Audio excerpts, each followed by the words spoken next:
Ellen wrote a book about grammar, and she basically, what she does is she stays here on 72nd Street with a table, and she calls herself the Grammar Table, and she helps people with their darn grammar. And in the last 2 minutes, you could see how she is a 72nd Street celebrity whom, grammar correctly, I have not actually bumped into. Let me hit the record button. Okay. And then, so the story, Well, we'll figure out. So the story about me and my podcast, for people who are new to it, is my name is Tom Kelly. I'm a stand-up comedian whose career got beaten up during COVID-19. This man's coming over. Come on over here. I can't stay. I'm on a mission to go to the opera tonight. I just want to say, thrilled to see you back. Oh, thank you Just so thrilled. much. Yes, I had a nice I'm talk. thrilled that you're thrilled. That's so nice. I had a nice talk with you about a year or 2 years, well, before COVID. And we had a nice chat. Well, I hope that when you're not going to the opera that you'll visit again. Absolutely. Okay, have a good opera. Okay, that is, you know what? There's no better way to start a podcast than that. So, trigger warning, spoiler alert. Check your grammar, people. You are experiencing another random edition of the Tom Kelly Show. I am with a series of coincidences have brought me here today. Ellen Jovin, I'm saying it right? That's right. Ellen Jovin is an author who was on the Rachel Ray Show, and I saw her talk about her new book, Rebel with a Clause, the tales and tips from a roving grammarian. Am I saying that one right? That's all good. Okay. It's perfect. I saw her on the Rachel Ray Show when I was doing warm-up this week, and then literally, if you believe in coincidences, I'm like, geez, this sounds like an interesting person whom I would like, I say that right? Yeah, whom I would like to have on the show. And God bless her. I feel under pressure now. You should, because we're doing this now screaming with the cops going by. Oh, and hang on, we'll let them go by for a second. It's not the cops, it's the grammar police. It's the grammar police. Oh my God. Do you hear the sirens? It is the grammar police. You know all the jokes, so this is going to be perfect. So the grammar police are in the background. Backup is coming. So Ellen was on Rachel Ray. I just walked past the bank that's to the left of us right now. Bumped into my friend Dan, who I haven't seen in 12 years. Dan was one of my friend Charlie's army buddies. And so I literally haven't seen this guy Dan in 10 years. Dan was in a rush, so I walked him to the subway. That's the guy who you saw running away from me. Yes. So he was running away from me. And then, boom, there's this woman I wanted to have on the podcast, but I had no idea how to get in touch with you. Tell everybody who you are and what you do. Wait, I have an emergency. Oh, this is gotcha. Great. Okay. So I'm going to keep this rolling while they're talking. Oh, this is our husband. Yeah. This is Ellen's husband. While they're talking, I'm going to keep this going free flow. I'm going to go back while they talk. Okay. So to keep... but to stick to the format of the show, Ellen wrote a book about grammar, and she basically, what she does is she stays here on 72nd Street with a table, and she calls herself the Grammar Table, and she helps people with their darn grammar. And in the last 2 minutes, you could see how she is a 72nd Street celebrity whom, grammar correctly, I have not actually bumped into. The only real people I have seen here there's a name to this square too. What's the name of the square? It's Verdi Square. Verdi Square. Okay, I've lived here for 12 years, never knew the name of the square. And I know who the tamale lady is in the morning, but I have not seen the Grammar Table lady. And I know she is semi-famous here. So, let me fix the camera again. So back to us. So you, and right now, here's her big interview on the Tom Kelly Show podcast and YouTube channel, being interrupted because she called her husband down to help 2 8th graders with their math homework. So I guess I guess when swearing can't be good for talking to the grammar. No, I have a chapter on the F word in that book. Okay, you have a chapter on F-U-C-K. Yes, Great. I do, and it's indexed under F. It's indexed under F. So let's start slow. What is this operation here? Because here you are, the grammar lady, bringing in tutoring for 8th graders. You also had an octogenarian stop and thank you for a grammar conversation. Who are you? What do you do? I just sit on the street and I answer grammar questions from passersby. Or shoot the breeze about language, whatever. How long have you been doing this? I just had my 4-year anniversary. However, it was significantly interrupted by COVID. Significantly? Significantly. Okay. Yeah. Because you couldn't be but actually it's an outside job. It is an outside job, but I had to wait till the vaccines came along. Okay, and then it got a little dicey again, So it's, I have been out off and on, but it hasn't been the same for a long time. It wasn't the same. Well, I'm going to be honest. Like right now, this is the first time in a while I feel like New York is sort of back with the last couple of weeks. Yeah, they're new. I feel when I walk around that there are new people around. And people are dressed nicely. It looks like they've actually bought new clothes. Look at you. Well, I'm wearing all old pre-pandemic clothes, Yeah, to but be you look honest. great. Oh, thank you. Yeah, actually, you were in the. Let's focus on you. So, you sit outside for 4 years. You sit outside and help people with grammar questions. Why? I love grammar, and I also love talking to random strangers. Which apparently is working for both of us right now. And so it's really a great excuse to have more conversations with people I don't know. Okay.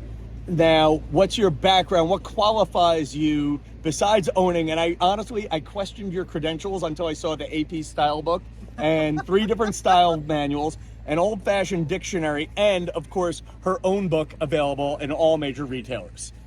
First of all, I'm impressed that you have the whole style book familiarity, So- that you can just do a sweeping thing and know what's happening here. Being honest about who I am, and if there's anything this podcast is about, it's me.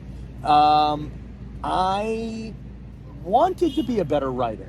I found, I took one journalism class. I, at one point, dreamed of going for my master's in journalism at NYU, where they force you to buy the AP style book, and which you have here, and a couple of other books. And then I realized I had a better job than most of the people going for their master's, and I didn't need it or let's put it like this. I don't think I was going to get 50 grand of value out of it, even though the best college class I ever took was arguably the one master's level class I took with a man named Jim O'Grady, who is a writer for the New York Times. He's now a reporter for NPR, but he's also a comedian. And I'm like, geez, I'm further along in comedy than this guy who gave me a B+, So I felt like, but I do have, I aspire to good grammar. I went to private school, but yet growing up on Long Island, and despite having a mother who had a doctorate in education, I would say things like ain't. My nickname in college was Long Island White Trash. Oh, wow. And that's not a very snappy nickname. Actually, in some ways I like it, because I felt like, and I had this conversation with my niece, I feel like I became more Long Island when I was off of Long Island than when I was actually on Long Island. I felt like I was playing up to the character to feel associated with home.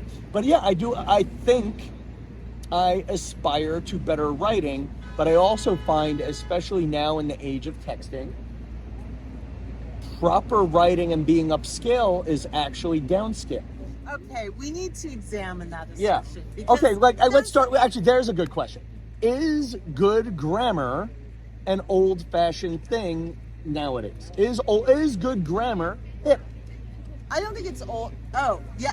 Both. Well, clearly it's hip. Okay. I mean, look at the outfit. I have an I love You know what? grammar. Let me do that. I have If an you're I gonna love flash, grammar t-shirt. This is first-rate, top-tier fashion. okay. So let's not question the cool part of it. Okay, but for real, do you feel like you've had a bunch of people stop? People are taking pictures. In society, is good grammar cool? And I'm saying that it's, yeah? Yeah, I think so. Okay, in my texts to people I know well, Yeah. I often don't capitalize or punctuate. Okay. But I don't consider that bad grammar. It's just a different mode. It's showing love and intimacy. Like one of my because I trust you enough not to Okay, punctuate. so for you, bad grammar is a form of intimacy. But I don't call it bad grammar. What do you call it? I just Texting call grammar. it. I call it a texting style. All right, come on over here, lady. You're on a podcast. Get over here. No, you don't want to be on the podcast, but you like grammar, right? Okay, so what just happened there, and she's far enough away now that it won't be rude. I have seen the magic of you in the last 20 minutes, and then I have seen exactly why I hate performing on the street in the last 20 minutes. Like, I found that would be what I like to call comedy poison, for lack of a better word. And you're nice. Don't get me in trouble. I'm not going to get you in trouble. with my neighbors. Okay. My nice neighbors. No, I'm not going to Don't show worry. her face. Don't worry, because she was comedy poison. Now, that said, there's got to be people who come up to you who are weirdos. Right? Like, I mean, like, we're I like... feel like this is a setup. No, for it's not a another setup show. at all. No jokes at all. Comedy Poison is as mean as I'm gonna get. But this is we're in an age in New York where there are vagrants, there are drug users, there have been. Well, I have had to move around a little bit more. So is that what you do? Like the comedy table will move? God, notice how I just made her career all about me. But the grammar table will move if you're having. For example, I used to come here a lot. Usually I go over to Central Park now. Gotcha. Although I think now, as you were saying, it's more normal again. This is worth the high rent. This is worth the $200 my rent we're hiking up this year. It really is. I mean, this is a good subway stop. No, but like right now, you and I are a painting. It's the beautiful old-fashioned subway building, the nice buildings behind you. Like, this is picturesque. But New York hasn't always been picturesque, but you've stuck with it enough to write a book, and you stuck with it enough to get yourself on a couple of TV shows. What made you, as I burp, I have the burps lately.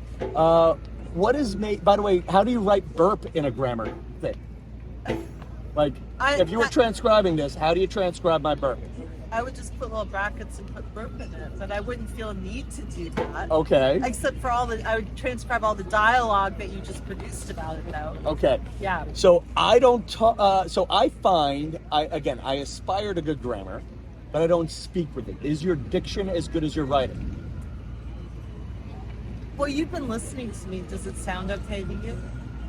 Yes, but again, my nickname was Long Island White Trash in college, so maybe I'm not the one to judge. You sound great. So what are you talking about? Okay, let's go. Let me ask this in a way that's not self-effacing. Do you feel your writing is as good as your diction? Oh my gosh! Well, I don't. Or your diction is good as your writing?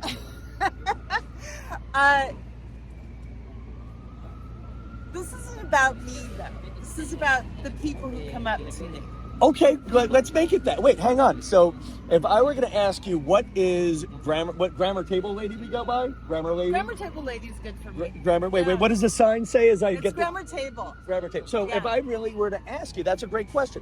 What is, instead of asking who is Ellen about? Hang on, we'll get the siren to go by. There's the grammar police using Ellen's joke. What qualifies me? Yes. Okay. So, let's start with this. Let the siren go by, because that's a great answer we're going to want. 10, 9, 8, 7, 6, 5, 4, 3, 2, 1. First, besides owning a folding table, what qualifies you to have the grammar table? I feel it's a pretty important criterion. Yeah? Table. The table is? Otherwise it'd be grammar lap. It would be not as good. I have taught writing and grammar for most of my adult life. I've written for a living. I've studied more than 25 languages for kicks. So I take the grammar thing very seriously. Okay, so you're into it. And I'm really into it. And notice how I'm a good comedian. I haven't made fun of it. That's a respectful, like when you're talking. You can make fun of it, though. I wouldn't be offended. I don't really? think personally. No, I don't think but I don't want to make fun of it, because I do think there's something here. Now, like there is, like just again, as I'm watching your husband help two kids with their math homework. One had to go, but okay. So now it's one. Okay, but like, let's ask this real question. What is Grammar Table about, besides just being a folding table near express subway stop? It's talking about this medium that, contrary to the sort of stereotype people often love talking about, language, grammar. People love talking. They love arguing about it. They love debating it. They like knowing the answers to little tiny picky questions that bug them when they're trying to record their big ideas. And it's the thing that binds us together into large communities and makes it possible for us to be doing this right now. It's pretty cool.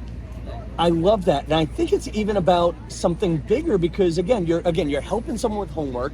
That octogenarian, the older guy, was so effusive and affectionate towards you, and frankly you were very patient with a woman who I found to be slightly rude. I feel like you're about something bigger.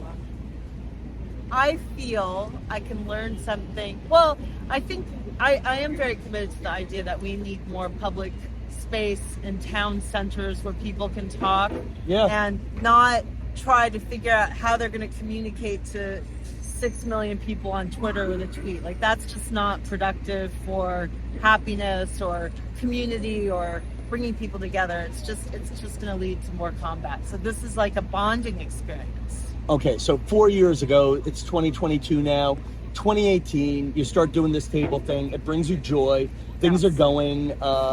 And then all of a sudden, blah, blah, blah, March of 2020 happens, and you can't do this thing that brings you joy. Yeah. What happens in your life there? What were you doing? Well, just to give you a little bit more background on where this has been, because I'm here today and I started here. However, actually, I started over there where that guy is standing right now. But Okay, I wish I could shoot. There's one guy screaming into a phone, and I'm not even sure if he's really on a phone call.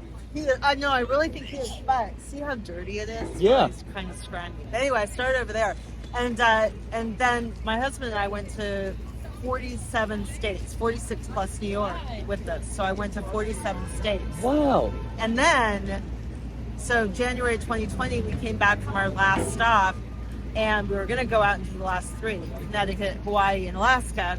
But then COVID really did shut us down. But I had a book deal, so I wrote the book. So you had the book. So for you, pandemic kind of happened at the right time. It did happen at the right. It was disappointing not to get the last three, but it wasn't a huge deal. Well, out of the last three, like being fair, if you didn't get to go to Hawaii and Alaska, they're not continental U.S. and Connecticut is where I earned the nickname Long Island White Trash. So I feel like they're doing fine without you. In fact, it's funny. My niece is at UConn, and I told her, like, she's getting made fun of for her accent, which is not nearly as thick as mine was. And I feel like she should aspire to Connecticut diction. You've been to 47 states. No, now I've been to 49 with it because we started up again. So Okay. that was March 2020. So, but now Wait, we've been so to what are you two missing? more. Hawaii. You know, it would have been funnier if you went to Hawaii and Alaska and just skipped Connecticut.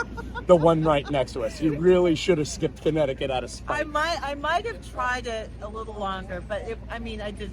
It was logical to do an event there. So, Ellen, you've been to 49 states. What state has the best grammar from your experience? Oh no, I'm not going to do that. Oh, come on. It's a podcast with only a no. few hundred listeners. Come on.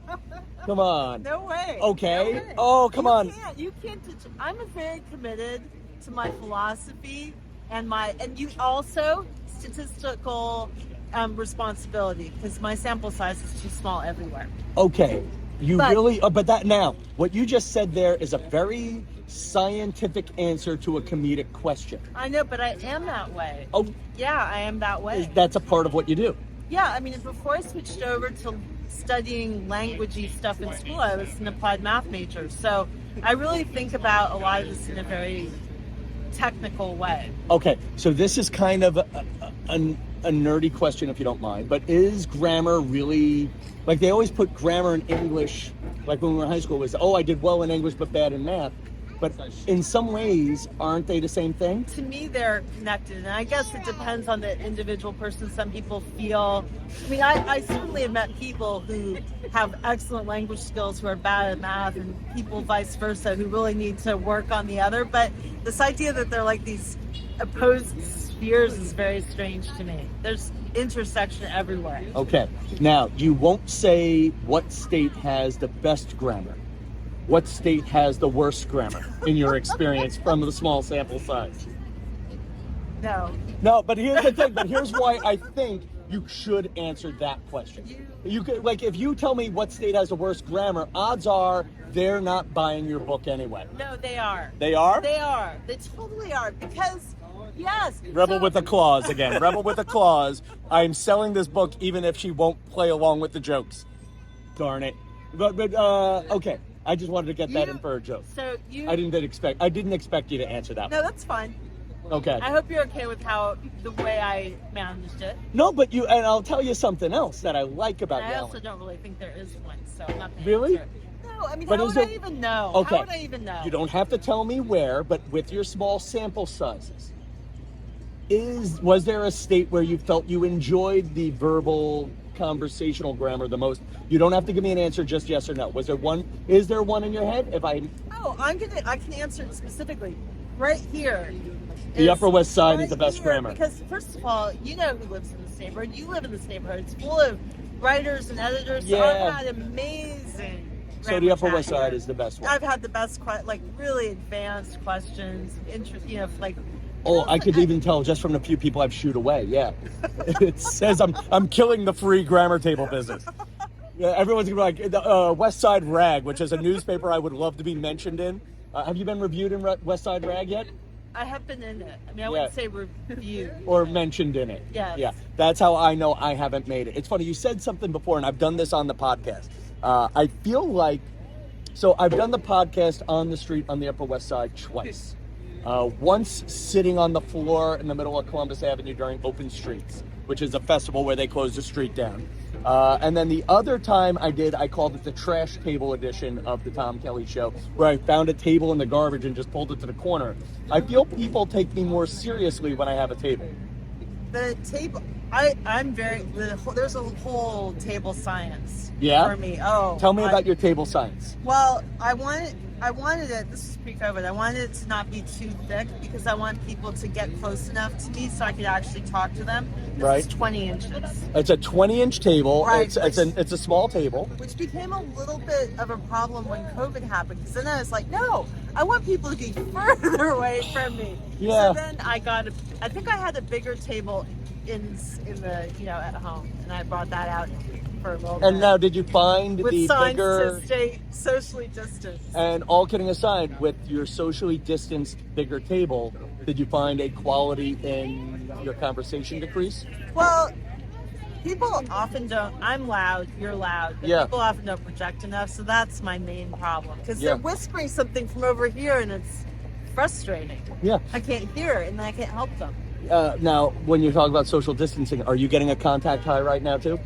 Okay, wait, new people, come on over. So my name is Tom Kelly. I am here to answer your grammar questions. Ask me any grammar question, and we'll see if I get it right. Is that okay, Ellen? Bad luck. Oh, you want to answer? All right. We're both journalists. Okay. You're both journalists, okay. Do you feel kids your age, both of you, don't care about grammar anymore? Is grammar out of style, or is it coming back? I feel like Ellen's success here is kind of the vibe that I'm getting, that I think grammar's kind of about to come back. What do you think? I gotta say, I love grammar. Yeah, so I am not really like the prime person to be asking about this, but I do think that my love for grammar can be inspiring to other people. Oh. So I like What that. about you, sir? Yeah, Go. we both studied Latin, so we're really like we're outliers. my We're goodness. Okay. But I feel like Yeah, I feel like grammar is like something that grammar is just the rules that we use to communicate effectively, right? And so I feel like those are changing and evolving, and people of different generations and different areas of the country speak differently and use different rules. And that's not to say that the rules of English grammar are changing, but I feel like the way that we talk is, and it'll be interesting to see how that impacts kind of the future of English and the communication that we use. So there you go. I'm going to get out of the way. I'm going to let Ellen do her work. Ellen, where can we find you? And I know the book is Rebel with a Clause. And where can we find you besides just being in the park? Grammar table. Is that uncomfortable? Grammar, not at all. Grammar table on Twitter. That's where I hang out the most when I'm not in real life. Okay, there you go. So, folks, we'll see what coincidence gets my day going for the next episode. Good night, New York.